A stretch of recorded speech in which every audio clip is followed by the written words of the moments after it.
Hello everyone, welcome to our YouTube channel pro chemistry.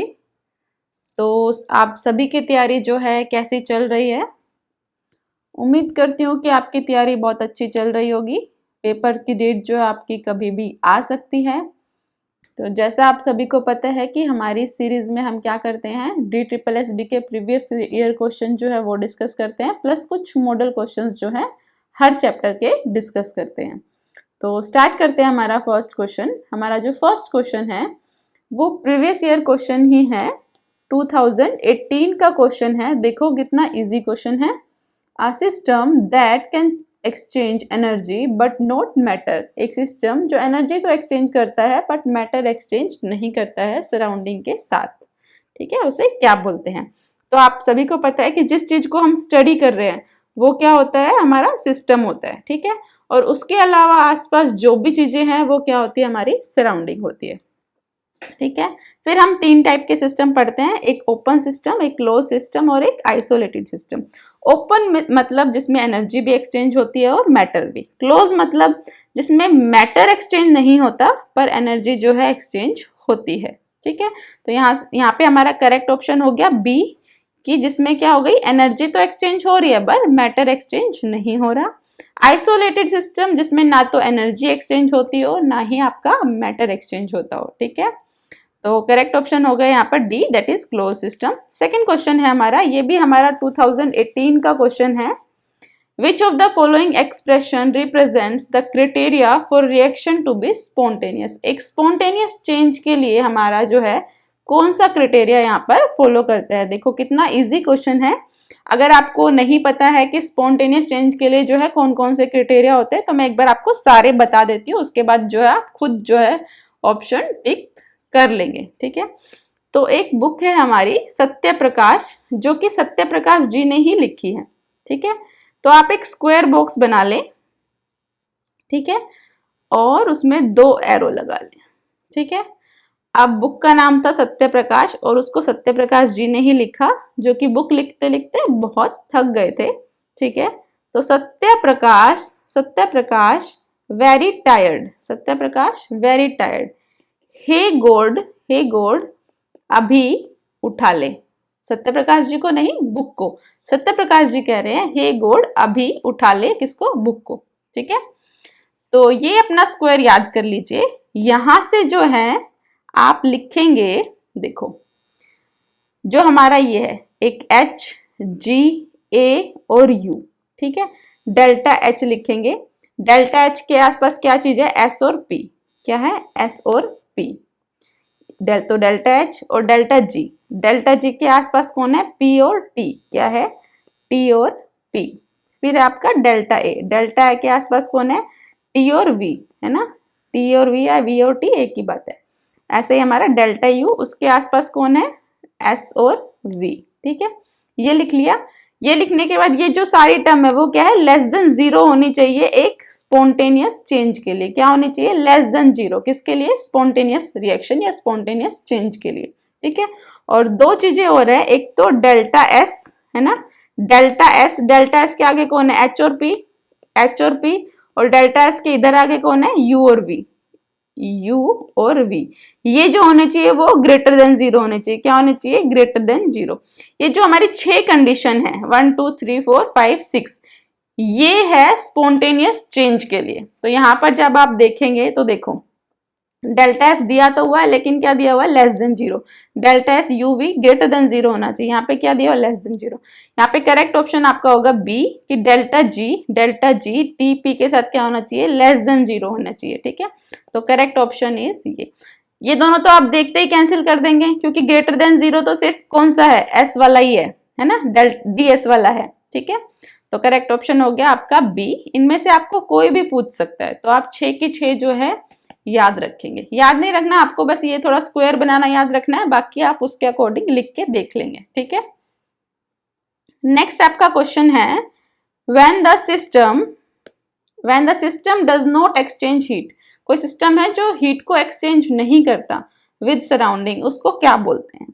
तो heat को जो change नहीं करता वो होता है एडियाबैटिक। क्या होता है? एडियाबैटिक। हीट क्या रहती है इसमें? कांस्टेंट रहती है। हीट को चेंज नहीं करता, ठीक है।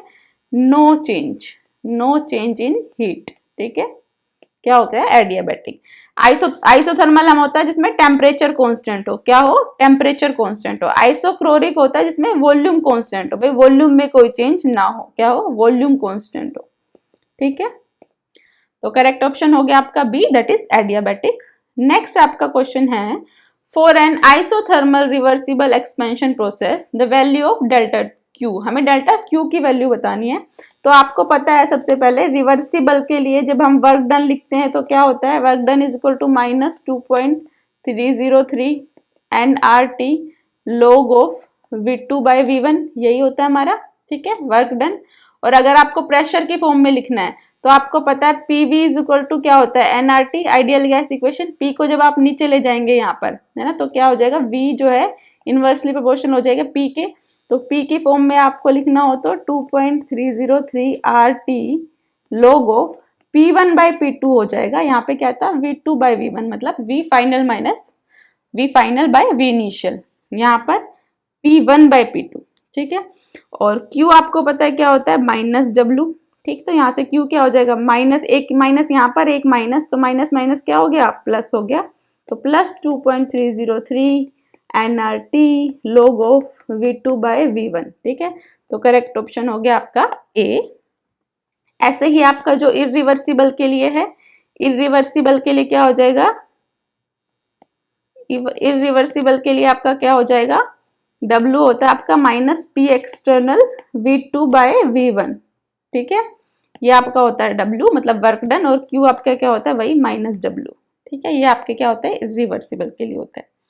नेक्स्ट क्वेश्चन है, इन एन एडियाबैटिक एक्सपेंशन, एक एडियाबैटिक एक्सपेंशन आइडियल गैस के लिए तो कौन सी टर्म जो होगी, ट्रू होगी। ठीक है, तो आपको फर्स्ट लॉ ऑफ हमारा थर्मोडायनेमिक्स क्या कहता है, फर्स्ट लॉ ऑफ थर्मो क्या कहता है हमारा, कि change in internal energy that is delta U is equal to Q heat plus work done. ये हमारा क्या है, फर्स्ट लॉ है। अब एडियाबैटिक मैंने अभी बताया, एडियाबैटिक मतलब हीट चेंज नहीं होती, मतलब Q इज इक्वल टू 0। तो अगर ये वाली टर्म इसमें 0 हो गई तो डेल्टा U किसके इक्वल बच गया, W के। ठीक है, तो ऑप्शन जो फर्स्ट है वो है करेक्ट। नेक्स्ट क्वेश्चन पर आ जाइए। नेक्स्ट क्वेश्चन है, 2 litre of an ideal gas at a pressure of 10 atmosphere expand isothermally into a vacuum until it's total volume is 10 litre. ठीक है, how much heat is absorbed and how much work is done in the expansion. वो कह रहा है कि 2 litre volume थी, जब तक वो 10 हुई, एक्सपेंड हुई, तब तक क्या हुआ, वैक्यूम, मतलब वैक्यूम रहा। वैक्यूम मतलब हमारा जो एक्सटर्नल प्रेशर है, कोई एक्सटर्नल प्रेशर नहीं लगा, एक्सटर्नल प्रेशर क्या हो गया, यहाँ पर 0 हो गया। ठीक है, तो वर्क डन क्या होता है, -P external V2 minus V1। तो जब P एक्सटर्नल ही आपका 0 हो गया तो वर्क डन में क्या हो गया, 0 इंटू 10 माइनस 2, तो ये तो क्या रहेगा, 0 ही रहेगा। और Q क्या होता है, इज इक्वल टू -W, तो Q भी आपका क्या हो गया, 0। तो correct option is D, that is 0 0।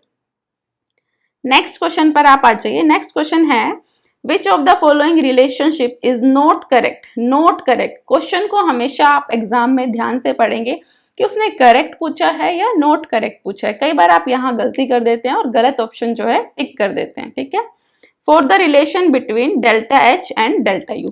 जैसे कि आप यहाँ पर क्वेश्चन को ध्यान से ना पढ़े और आपका डेल्टा H और डेल्टा U में रिलेशन क्या होता है, delta H is equal to delta U plus delta NG/RT। ठीक है, ये आपका रिलेशन है। Delta H is change in enthalpy, change in internal energy, और डेल्टा NG मतलब number of moles, delta NG मतलब summation of number of moles of product minus summation of number of moles of reactant. ये आपका क्या होता है, delta NG मतलब जितने भी मोल्स है प्रोडक्ट में माइनस जितने भी मोल्स है रिएक्टेंट के। कब, जब वो सारे क्या हो, गैसियस फॉर्म में हो। जब गैस फॉर्म में हो सिर्फ वही मोल आपको जो है काउंट करने हैं। ठीक है, तो अगर मान लीजिए आप यहाँ पर ये नोट करेक्ट नहीं पढ़ते या आप जल्दी जल्दी में भूल जाते हैं, ठीक है, तो आपका जैसे फर्स्ट ऑप्शन है, फर्स्ट उसने कहा कि डेल्टा NG 0, जब आपका ये 0 हो जाए डेल्टा NG, तो delta H is equal to delta U, delta H is equal to किसके इक्वल बच जाएगा, डेल्टा U के। तो आप देखेंगे सही बात है, तो आप लगा देंगे टिक। जबकि उसने तो क्या पूछा है, नोट करेक्ट पूछा है ना। तो यहाँ पर देखो एक और ऑप्शन दिया हुआ है, टाइम को थोड़ा आपका टाइम कम लगे, इसलिए एक बार थोड़ी सी सारे ऑप्शन पर नजर मार लो।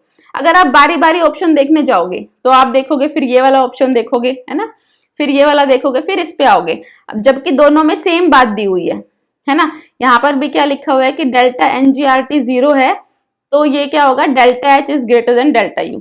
तो अगर आपकी ये वाली बात ठीक है तो ये नहीं हो सकती, ठीक है ना, नॉट करेक्ट। तो ये क्या हो गया, ऑप्शन करेक्ट हो गया। ठीक है, अगर आप ऑप्शन से भी जाते हैं तो आप देखेंगे delta H is equal to delta U। अब ये कह रहा है जब डेल्टा NG ग्रेटर देन 0 हो, मतलब आपकी जो ये वाली टर्म है, जो आपकी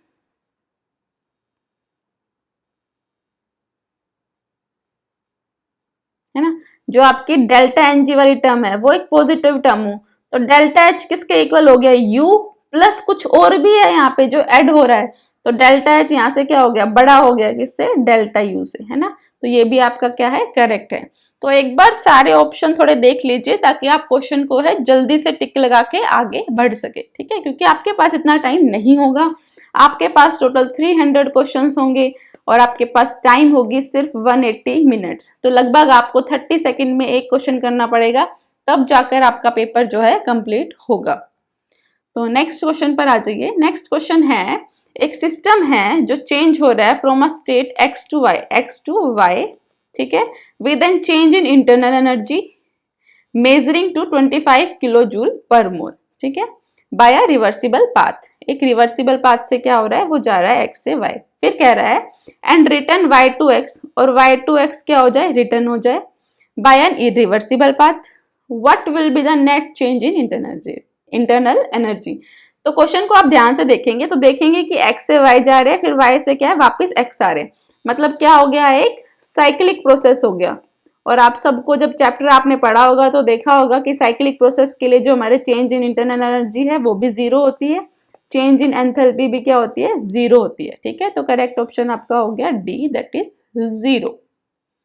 नेक्स्ट क्वेश्चन पर आ जाइए। क्वेश्चन है what will B delta H. Delta H निकालनी है और क्या दे रखी है आपको, बॉन्ड एनर्जी दे रखी है CH और Cl की। ठीक है, अब डेल्टा एच आपको बॉन्ड एनर्जी दी है, तो एक तो आपको कुछ रिएक्टेंट में बॉन्ड एनर्जी होगी और कुछ प्रोडक्ट में। ठीक है, तो आपका डेल्टा एच का फॉर्मूला होता है summation of bond energy of reactant minus summation of bond energy of product, ये आपका फॉर्मूला होता है। ठीक है, अब बॉन्ड एनर्जी जो है निकल भी सकती है, मतलब रिलीज भी हो सकती है, और एनर्जी जो है कंज्यूम भी हो सकती है। ठीक है, जब आप बॉन्ड बना रहे हो तो एनर्जी जो है रिलीज होती है, अगर आपको बॉन्ड तोड़नी पड़े तो एनर्जी क्या है, आपको देनी पड़ती है। ठीक है, प्रोवाइड करनी पड़ती है। अब यहाँ पे देखो रिएक्टेंट में तो कोई भी जो है बॉन्ड ना तो बन रही है ना टूट रही है, यहाँ पे खाली C है, यहाँ पे खाली 2 OH है, यहाँ पर 2 Cl है।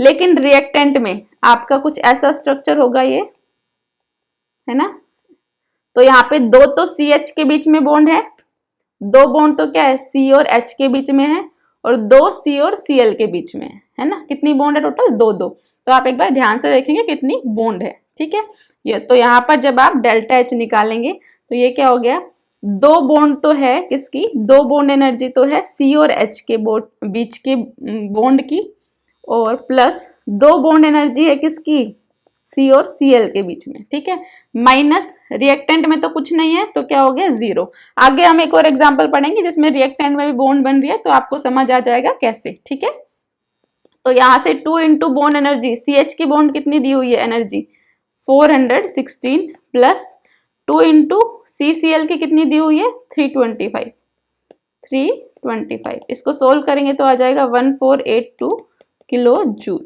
ठीक है, तो करेक्ट ऑप्शन आपका बी। ठीक है, रिएक्टेंट माइनस प्रोडक्ट है, ध्यान रखेंगे बॉन्ड एनर्जी क्या है, रिएक्टेंट माइनस प्रोडक्ट की। जब हम मोल्स निकाल लेते तो क्या था, प्रोडक्ट माइनस रिएक्टेंट था। हाँ देखो इस क्वेश्चन में क्या होता है, डेल्टा एच ही निकालना है आपको। यहाँ पे देखो दो बॉन्ड है किसकी, H और F। अब H और F एक मॉलिक्यूल है, मतलब H और F में एक बॉन्ड है। ठीक है, तो रिएक्टेंट साइड में भी बॉन्ड दिया है। यहाँ पे O2 है, O2 मतलब एक बॉन्ड है किसमें, और O के बीच में। ठीक है, तो ये सब आप पहले देखेंगे। जैसे H2O है ना, अब आप H2O का स्ट्रक्चर देखेंगे, ऐसा होता है ना। तो कितनी OH की बॉन्ड है, 2, एक तो ये और एक ये। ऐसे ही OF2 में भी कितनी बॉन्ड है, 2 है, किसमें, O और F के बीच में, ठीक है। तो यहाँ से जब आप बॉन्ड एनर्जी लिखेंगे तो क्या लिखेंगे, summation of bond energy of reactant minus summation of bond energy of product, ठीक है। तो पहले रिएक्टेंट की देखो, तो 2 बॉन्ड है, किसकी बॉन्ड एनर्जी है, 2 और F की, ठीक है, प्लस 2 बॉन्ड एनर्जी है किसकी, O और H की, ठीक है। इनको एक ब्रैकेट में रखेंगे ताकि साइन में जो है कुछ गड़बड़ ना हो, क्योंकि यहाँ पे एक माइनस साइन है, और इसको भी आप ब्रैकेट में लिखेंगे क्योंकि आगे जो है साइन में कई बार गड़बड़ होकर आंसर हमारा जल्दी जल्दी में क्या हो, गलत निकल जाता है, ठीक है। फिर क्या हो गया 2, अब यहाँ पर देखो, यहाँ पर सिर्फ O और O के बीच में बॉन्ड कितनी है, एक ही है, तो 1 इंटू बॉन्ड एनर्जी ऑफ किसकी, O double bond O, plus यहाँ पर 2 है, तो 2 है किसकी बॉन्ड एनर्जी, H और F के बीच की, ठीक है। फिर ब्रैकेट कर देंगे क्लोज।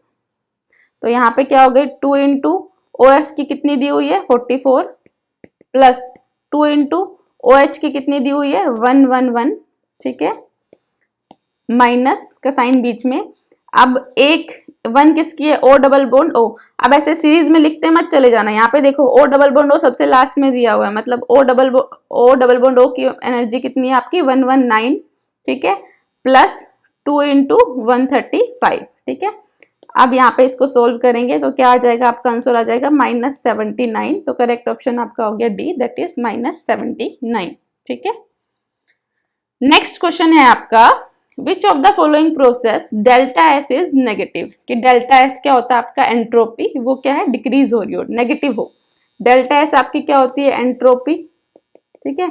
और एंट्रोपी आपको पता है कब इंक्रीज होती है, कब बढ़ती है आपकी एंट्रोपी, जब रैंडमनेस बढ़े, रैंडमनेस बढ़े। रैंडमनेस मतलब कोई चीज जैसे बिखरी हुई हो, है ना, बिखरी हुई फॉर्म में हो तो क्या रैंडमनेस बढ़ती है, मतलब एंट्रोपी बढ़ जाती है, ठीक है। अब यहाँ पर देखो, आपका H2 का एक मॉलिक्यूल है, H2 है, H2 किस फॉर्म में है, H बॉन्ड H, मतलब बंधे हुए हैं दोनों, है ना, तो क्या एक अरेंज फॉर्म में होंगे कि H है उससे इतनी दूर दूसरा H है ना, बंधे हुए फॉर्म में है। अगर मैं इस बॉन्ड को तोड़ दूं तो एक H आपका कहीं मिलेगा और एक कहीं मिलेगा, तो रैंडमनेस क्या हो गई, बढ़ गई, है ना, तो एंट्रोपी क्या हो गई आपकी, इंक्रीज होगी, ठीक है। ऐसे ही आप देखो यहाँ पर 2 मॉलिक्यूल है SO3 के, है ना, आप इसको ऐसे भी ध्यान रख सकते हैं कि जब भी रिएक्टेंट में मोल्स बढ़ जाए, इंक्रीज होता है, तो एंट्रोपी आपकी हमेशा इंक्रीज होती है, ठीक है। ऐसे यहाँ पे देखो 2 SO3 के हैं और क्या है 2 SO2 प्लस 1 O2, यहाँ पे भी मोल्स क्या है, बढ़ रहे हैं, तो एंट्रोपी क्या होगी, इंक्रीज होगी, ठीक है। ऐसे ही आपका डायमंड है, डायमंड एक क्रिस्टल फॉर्म है ना, स्ट्रॉन्गेस्ट फॉर्म होती है अपनी डायमंड जो होती है, और वो चेंज हो रहा है ग्रेफाइट में, तो कुछ ना कुछ लूज फॉर्म में ही चेंज हो रहा है ग्रेफाइट से, है ना, क्योंकि डायमंड तो क्या है, स्ट्रॉन्गेस्ट है, तो यहाँ पे भी क्या हो गई, एंट्रोपी इंक्रीज हो गई, ठीक है। लेकिन यहाँ पे देखो N2 जो है, N2 में ही है, गैसियस फॉर्म में है, लेकिन जो आपका प्रेशर है 1 एटमॉस्फेयर से 8 एटमॉस्फेयर हो गया, ठीक है। आपके पास कोई गैस है एक रूम में, आप सिलेंडर देखो, आपके पास सिलेंडर में गैस है, ठीक है, आपके पास एक बड़ा सिलेंडर है, तो गैस के मॉलिक्यूल्स पूरे में घूम रहे होंगे, है ना, रैंडमनेस होगी।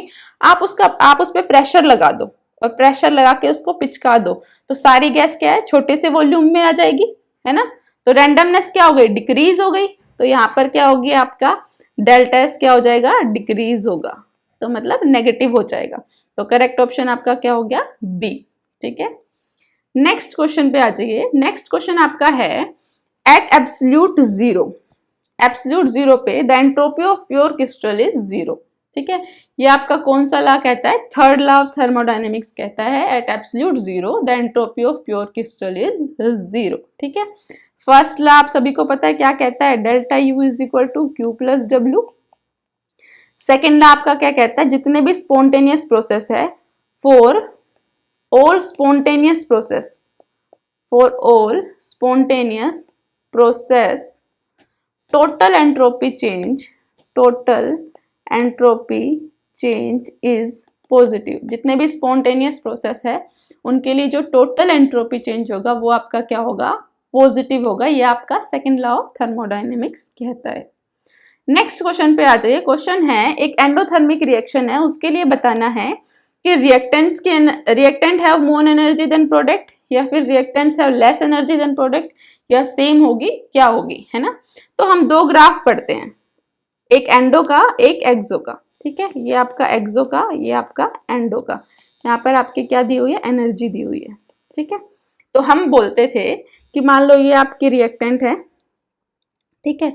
अगर एनर्जी रिलीज हो जाए, है ना, एनर्जी रिलीज मतलब रिएक्टेंट की एनर्जी मान लो 6 थी, भाई इतनी एनर्जी थी 6, और प्रोडक्ट की आपकी एनर्जी हो गई 2, तो प्रोडक्ट की 2, तो 4 एनर्जी जो है रिलीज हुई, है ना, 4 अमाउंट जो एनर्जी की रिलीज हो गया, तो ये आपका प्रोडक्ट है। तो ये आपका होता है एक्सोथर्मिक का ग्राफ, जब आपका ग्राफ जो है रिएक्टेंट से नीचे आ जाए, ठीक है। ऐसे ही जब आपका जो ग्राफ है वो रिएक्टेंट से ऊपर ही रह जाए, तो वो आपका ग्राफ होता है एंडोथर्मिक का, ठीक है।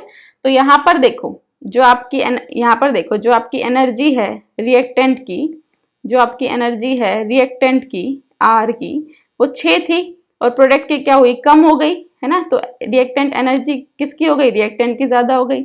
जब आप एंडो में देखेंगे तो क्या देख रहे हैं, रिएक्टेंट की एनर्जी मान लो इतनी थी, तो प्रोडक्ट की उससे ज्यादा है, तो प्रोडक्ट की एनर्जी क्या है, ज्यादा है, ठीक है। तो यहाँ पर क्या हो गया, ऑप्शन बी करेक्ट हो गया, reactants have less energy than product, क्योंकि यहाँ पे एंडोथर्मिक की बात कर रहे हैं। ग्राफ को भी आप ध्यान रखेंगे, कई बार डायरेक्ट ग्राफ देख के भी आपसे क्वेश्चन पूछ लेता है, बताओ कौन सा एक्सोथर्मिक का ग्राफ है और कौन सा एंडोथर्मिक का ग्राफ है। नेक्स्ट क्वेश्चन पर आ जाइए। नेक्स्ट क्वेश्चन है, टोटल एंट्रोपी बतानी है for the system and surrounding of a spontaneous process. तो अभी आप पढ़ के आए हैं कि स्पॉन्टेनियस प्रोसेस के लिए जो एंट्रोपी चेंज होता है वो क्या होता है, total entropy change is positive. और आपको पता है किसी भी चीज को, मान लो हम एक स्क्वायर को स्टडी कर रहे हैं, तो वो हमारा क्या होता है, सिस्टम होता है, बाकी चीजें क्या होती है, सराउंडिंग होती है, ठीक है। तो डेल्टा एस टोटल आपका क्या हो गया, सिस्टम प्लस सराउंडिंग, ठीक है, सिस्टम प्लस सराउंडिंग, ठीक है। और वो आपका क्या होना चाहिए, ग्रेटर देन 0, पॉजिटिव होना चाहिए ना। तो correct option is A, that is delta S total is equal to delta S system plus delta S surrounding is greater than 0, ठीक है। नेक्स्ट क्वेश्चन आपका है, एक आपको एक रिएक्शन दी हुई है, कंसीडर द फॉलोइंग रिएक्शन, ये आपकी रिएक्शन है, रिलेशन बताना है delta H and delta U में। वैसे तो आप इस क्वेश्चन को खुद सोल्व कर सकते हैं, पहले आप वीडियो को पॉज करें और इस क्वेश्चन को सोल्व करें, ठीक है, फिर आप जो है इसका सॉल्यूशन देखेंगे। तो आपको पता है डेल्टा एच क्या होती है, delta H is equal to delta U plus delta N G R T, ठीक है, N G R T T then N G R T, ठीक है। तो आपको पता है ऑप्शन में डेल्टा एच दिए हुए हैं, डेल्टा यू भी दिया हुआ है। आपको जो है डेल्टा एन जी की वैल्यू निकालनी है, डेल्टा एन जी। तो डेल्टा एन जी मैंने आपको बताया क्या, रिएक्टेंट के मोल, यहाँ पे CO2 का मोल कितना है, 1, ठीक है, तो 1, बाकी कोई रिएक्टेंट नहीं है, सिर्फ ये है, तो माइनस, और सॉरी प्रोडक्ट में कितना मोल है, 1, तो 1, और आपके रिएक्टेंट साइड में कितने हैं, एक तो CO है और हाफ क्या है, O2 है, और सारे गैस फॉर्म में प्रेजेंट है ना, ये भी आप चेक कर लेंगे। तो ये क्या हो गया, 1 प्लस हाफ, ठीक है। तो यहाँ पे क्या हो गया, 1 माइनस 3/2, तो ये क्या आ गया आपका माइनस हाफ मतलब 0.5 और माइनस का 0.5, ठीक है। वो भी ध्यान रखेंगे कि साइन क्या है, क्योंकि यहाँ पे आपके दोनों ऑप्शन है, +5 और 0.5 भी। तो करेक्ट ऑप्शन आपका क्या है, ए, ठीक है। तो अगर आप सभी को वीडियो पसंद आई हो तो इसे लाइक, शेयर एंड सब्सक्राइब करना ना भूलें। जब तक आपके एग्जाम डेट आती है, आपका जो भी DSSB का सिलेबस है केमिस्ट्री वाले पोर्शन का, हम हर एक टॉपिक पे जो है क्वेश्चन डिस्कस करेंगे, प्रीवियस ईयर के भी, प्लस जो क्वेश्चन आ सकते हैं मॉडल क्वेश्चंस, उनको भी हम जो है हर चैप्टर के डिस्कस करने वाले हैं। बाकी आपके जितने भी क्वेश्चंस हैं आप प्रैक्टिस करते रहिए, क्वेश्चंस आपको जहां से भी मिले उन सब क्वेश्चन को प्रैक्टिस करिए। जितना ज्यादा आप क्वेश्चन प्रैक्टिस करेंगे उतनी ही आपकी स्पीड जो है बढ़ती जाएगी, और स्पीड जो है आपके एग्जाम में बहुत मायने रखती है।